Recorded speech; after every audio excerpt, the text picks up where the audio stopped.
find increasing difficulty in covering the necessary ground.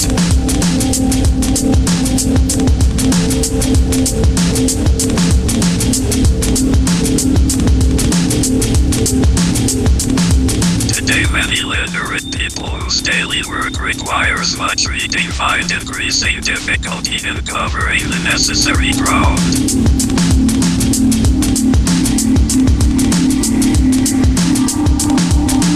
Today many literate people whose daily work requires much reading find increasing difficulty in covering the necessary ground.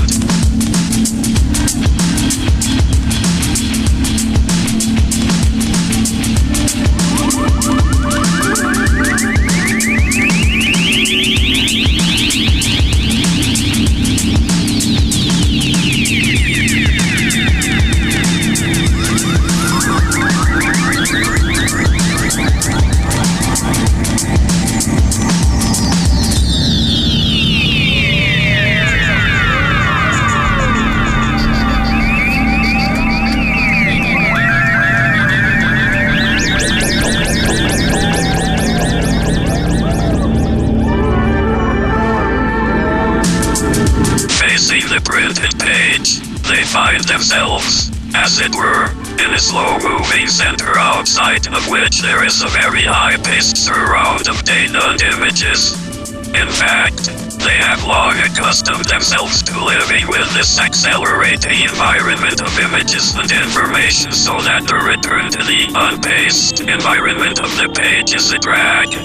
A great discrepancy of this kind has grown up in the public sector between the worlds of instant international information on one hand, and the much slower-paced movement of commodity transactions in the world of supply and demand, on the other.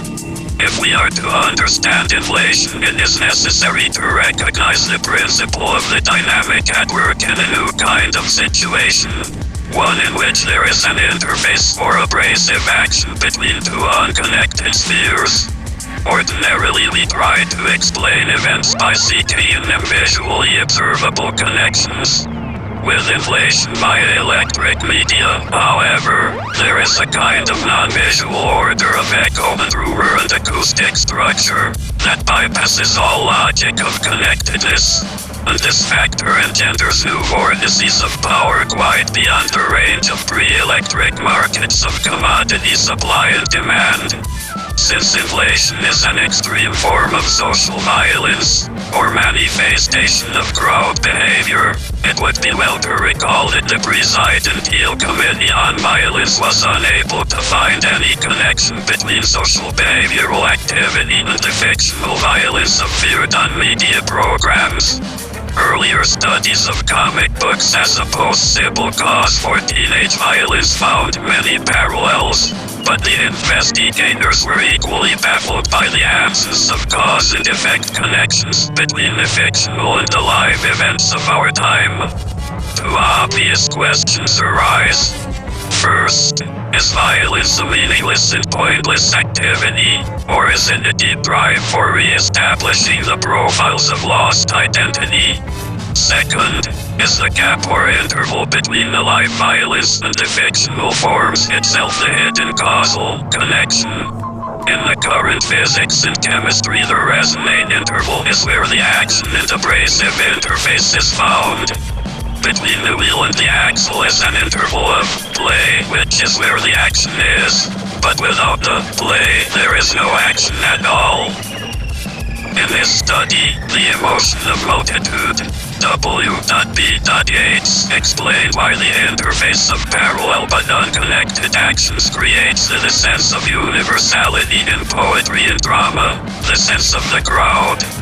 Between the parallel actions of Lear and his daughters, and of Gloucester and his sons, is an interface which renders the sense of the situations as indicative of the human condition in general. All this concerns the pattern of inflation. Today the fact of increasing prices has little or nothing to do with the old laws of supply and demand, but much to do with new media. Inflation presents a kind of media crowd situation with all the familiar features of crowd emotions. There is the feeling of a great increase of scope accompanied by the panic sense of the loss of control and identity. The crowd emotion of suddenly imposed equality brings a deep sense of depreciation and diminution. The new kind of inflation, crowd, depends above all else on the cohesion created by instant information of the greatest scale. The crowd, as it increases in scope, simultaneously develops the feeling of loss of identity as the very form of its cohesion. The greater the proximity and the greater the numbers, the greater the sense of loss of individual significance and control.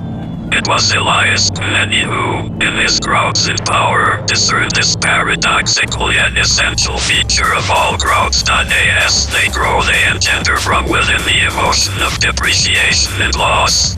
As in all crowds, it seems necessary in the nation crowd that there be created multiple kinds of scarcity. C.W.E encountered many media shocks about inflation in city. Women shoppers are often surprised at the abundance of goods on the shelves at non-inflated prices. This gap between information and hardware, between the news and commodities, Media One, stands a pervasive conflict between the action of the and the quieter motions of the shopping centers.